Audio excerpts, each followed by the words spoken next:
Hello दोस्तों। आपसे मेरा एक सवाल है। आप जवाब जरूर दीजिएगा।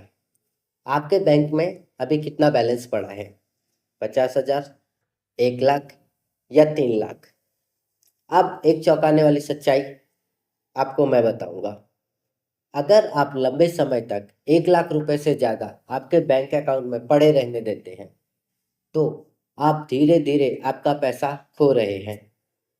कोई चोरी नहीं कर रहा, कोई फ्रॉड नहीं हो रहा, लेकिन एक चीज है जो आपके पैसे को चुपचाप खा रही है।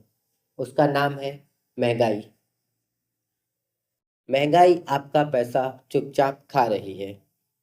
इस वीडियो में हम समझेंगे बैंक में ज़्यादा पैसा रखना क्यों गलती हो सकती है, महंगाई कैसे आपके पैसे की ताकत कम कर देती है, अमीर लोग पैसे को अलग तरीके से कैसे इस्तेमाल करते हैं और आपको इसके बदले क्या करना चाहिए। और मैं वादा करता हूँ वीडियो खत्म होने के बाद आप अपने बैंक बैलेंस को देखने का नज़रिया बदल देंगे। बैंकिंग सिस्टम को देखने का आपका नज़रिया बदल जाएगा। जो गलतियां आप करते आ रहे हैं पहले से, जो आपको पता नहीं थी, अब वो गलतियां आपको पता चलेंगी और आज से आपकी नई जर्नी स्टार्ट होगी और आप फाइनेंस को और अच्छे तरीके से समझेंगे। चलिए तो शुरू करते हैं। बचपन की सबसे बड़ी फाइनेंशियल गलतफहमी। हमें बचपन से सिखाया जाता है पैसा बैंक में रखो, वहाँ सुरक्षित रहेगा। और हाँ, बैंक में पैसा चोरी होने से सुरक्षित रहता है, सेफ रहता है, चोरी नहीं हो सकता। लेकिन एक बात कोई नहीं बताता, सुरक्षित होना बढ़ना नहीं होता। दोनों अलग अलग चीज़ है। आप सुरक्षित हैं, आप आगे नहीं बढ़ रहे हैं, ये दोनों अलग हैं। मान लीजिए आपके बैंक में 3% ब्याज मिलता है, लेकिन अगर महंगाई 6% है तो क्या हो रहा है? आपका पैसा 3% से बढ़ रहा है, लेकिन चीज़ों की कीमत 6% से बढ़ रही है। मतलब असल में आप पीछे जा रहे हैं। आपका पैसा दिखने में बढ़ रहा है, लेकिन उसकी खरीदने की ताकत कम हो रही है। यही है सेविंग अकाउंट का साइलेंट किलर।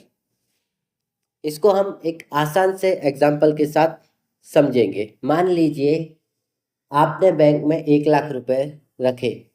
बैंक ने आपको 3% ब्याज दिया। 1 साल बाद आपके पास हो गए 1,03,000 रुपए। आप खुश हो जाते हैं। लेकिन पिछले साल एक बाइक की कीमत 1 लाख रुपए थी।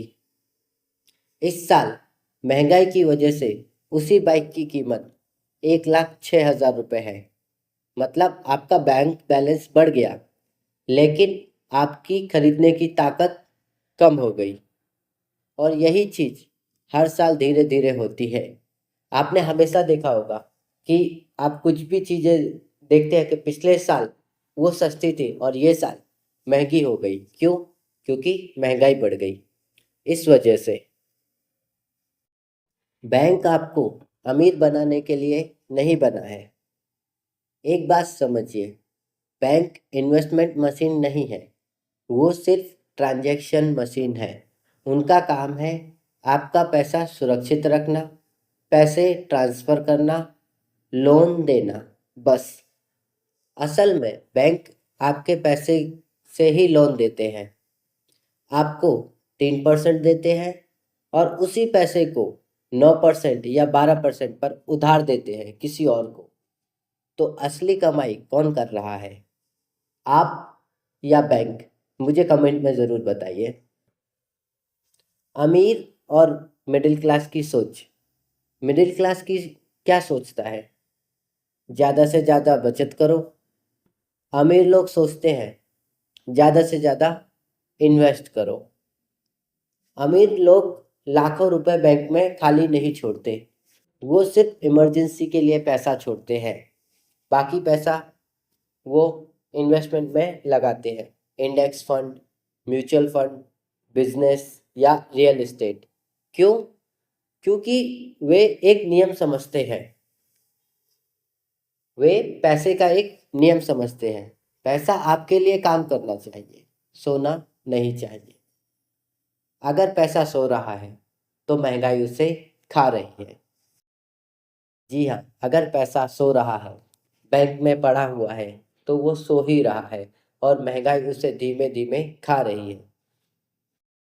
बैंक में कितना पैसा रखना चाहिए, मैं यह नहीं कह रहा कि आप सारा पैसा निकाल के कहीं और रख लो, नहीं। ये कहना पूरा गलत होगा कि मैं आपको कहूँ कि आप बैंक में से पैसा निकाल लें और कहीं और रख दें, नहीं। ये कहना पूरा गलत है। आपको इमरजेंसी फंड रखना ज़रूरी है। इमरजेंसी फंड, कभी कोई मेडिकल इमरजेंसी आ जाती है, उस चीज़ के लिए। चलिए मैं इसका एक आसान सा नियम बताता हूँ। 3 से 6 महीने के खर्च जितना पैसा आपको बैंक में रखना चाहिए। अगर आपका मंथली एक्सपेंस, मंथली खर्चा 20,000 रुपये है, तो आपको बैंक में 60,000 या 1,20,000 रुपये रखने चाहिए, बस। यह पैसा रहेगा मेडिकल इमरजेंसी या नौकरी चले जाने पे काम आएगा, अचानक कोई बड़ा खर्चा का आ गया तो काम आएगा, ट्रैवल या आपकी गाड़ी खराब हो गई तो रिपेयरिंग के लिए काम आएगा। इमरजेंसी फंड इसीलिए होता है जो कि आपकी कोई भी मेडिकल इमरजेंसी आ जाए, कोई भी बड़ी प्रॉब्लम आ जाए और आपको किसी और को फ़ोन ना करना पड़े पैसों के लिए, वो होता है इमरजेंसी फंड। उसे आप आपके बैंक में सुरक्षित रखते हैं। बाकी पैसा खाली नहीं पड़ा रहना चाहिए। आपके पास उससे ज़्यादा है, आपके मंथली एक्सपेंसेस से आप ज़्यादा पैसा बैंक में रखते हो, तो उसे बढ़ाने के लिए आपको कहीं और इन्वेस्ट करना चाहिए। शुरुआत कैसे करें? अगर आप नए हैं तो चीज़ें आसान रखें। एकदम सिंपली मैं आपको इसको समझाऊंगा कि कैसे आप आपके पैसे को ग्रो कर सकते हैं।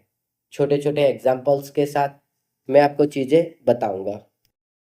आप इंडेक्स फंड में पैसे रख सकते हैं। मार्केट को फॉलो करते रहें, कम खर्च और लंबी अवधि के लिए अच्छे से रिटर्न के लिए आप इंडेक्स फंड में पैसे रख सकते हैं।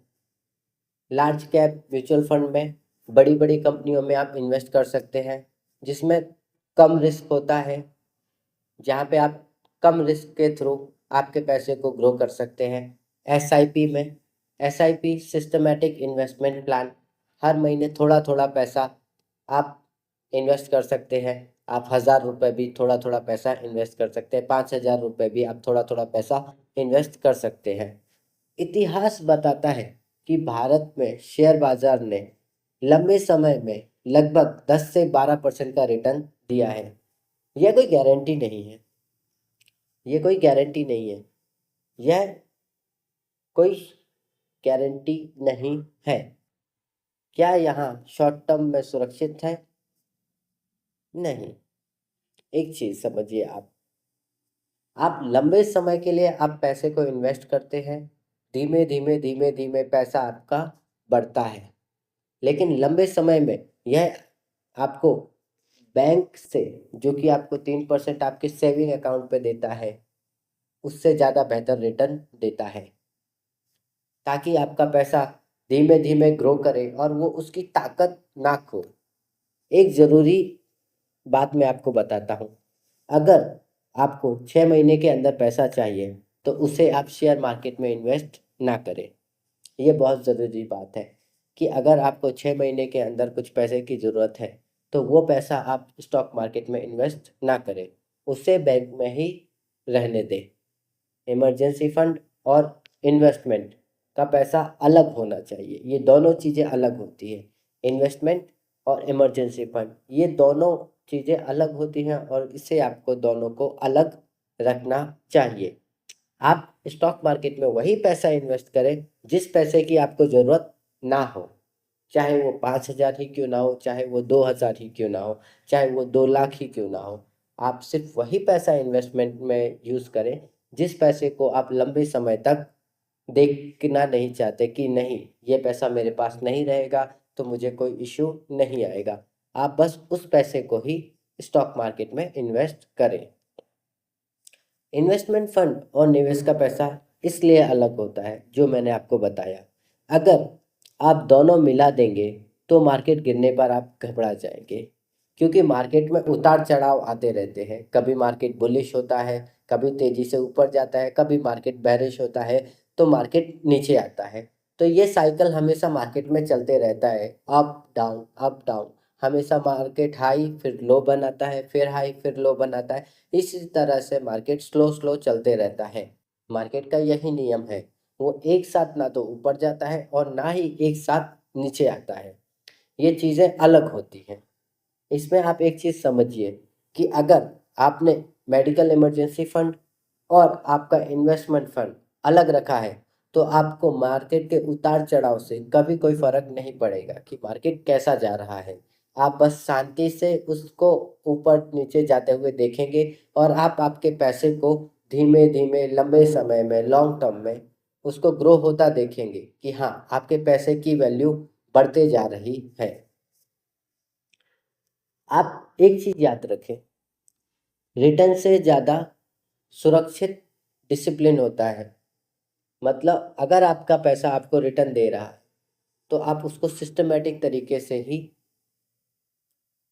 इन्वेस्ट करें, ये बहुत ज़रूरी है। इन्वेस्टमेंट में आपको सिस्टमेटिक यानी कि आपको डिसिप्लिन में आना होगा। आप डिसिप्लिन में जब आप इन्वेस्टमेंट करते हैं तो आप धीरे धीरे धीरे धीरे सारी बाधाओं को पार करते हैं। तो आपको वहाँ पे लंबे समय में एक पॉसिबिलिटी होती है कि आपको अच्छा रिटर्न मिलेगा। बैंक में ज़्यादा पैसा रखना सुरक्षित लगता है, लेकिन कभी कभी ज़्यादा सुरक्षा धीरे धीरे नुकसान भी बन जाती है। आप एक चीज़ समझिए, कभी भी आप अगर बैंक में पैसे रखते हैं लंबे समय के लिए, आपको लगता है सेफ है, पर हमेशा सेफ रहना धीरे धीरे नुकसान भी करता है। महंगाई बढ़ती है, महंगाई के दाम बढ़ते हैं। आप कोई भी चीज़ें खरीदने जाते हो, जो कभी 100 में आती थी वो 110 में आती है।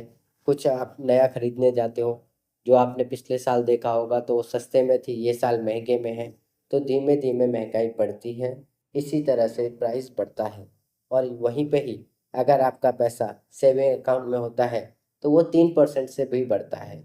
जब वो 3% से बढ़ता है और जब महंगाई 6% से बढ़ती है तो साल में आपका पैसा कम होता है। इसलिए उसको लंबे समय के लिए कैपिटल गेन में के लिए ले जाए, कैपिटल गेन के लिए ले जाए इन द सेंस कि आप इन्वेस्टमेंट करें लंबे समय के लिए, ताकि आप महंगाई के साथ धीमे धीमे आगे बढ़ सके।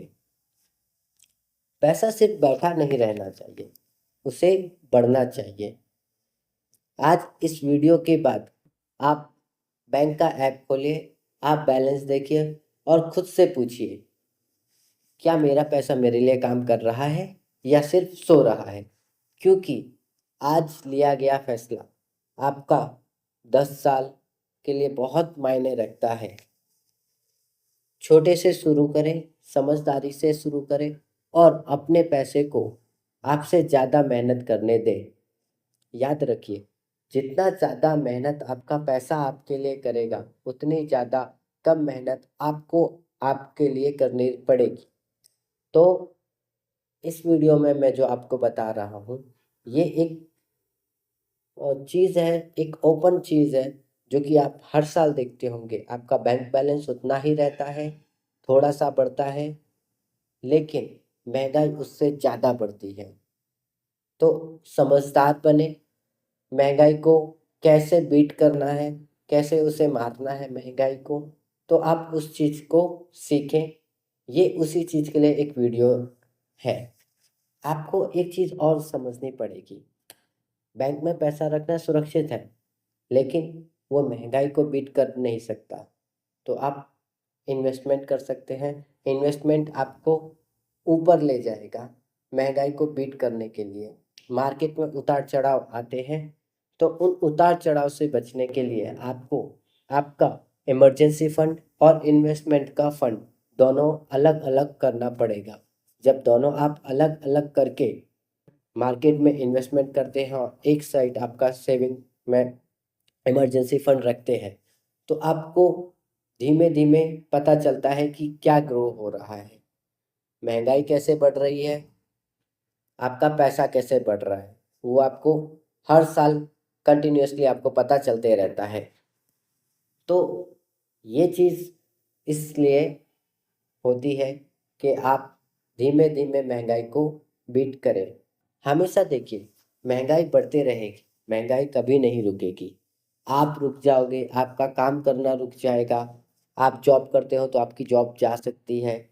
अगर आप बिजनेस करते हो तो आपका बिजनेस भी बंद हो सकता है, लेकिन महंगाई कभी नहीं बंद होगी। महंगाई धीमे धीमे वो बढ़ेगी ही। तो समझदार बने, महंगाई को बीट करें। और बैंक में आप ये वीडियो ओनली एजुकेशन पर्पस के लिए बनाया गया है। कोई भी बाय और सेल रिकमेंडेशन नहीं है। कोई भी बाय और सेल रिकमेंडेशन यहाँ पे नहीं है। आप कोई भी आपका फाइनेंस का डिसीजन आपके फाइनेंशियल एडवाइजर की हेल्प के थ्रू लें। Thank you.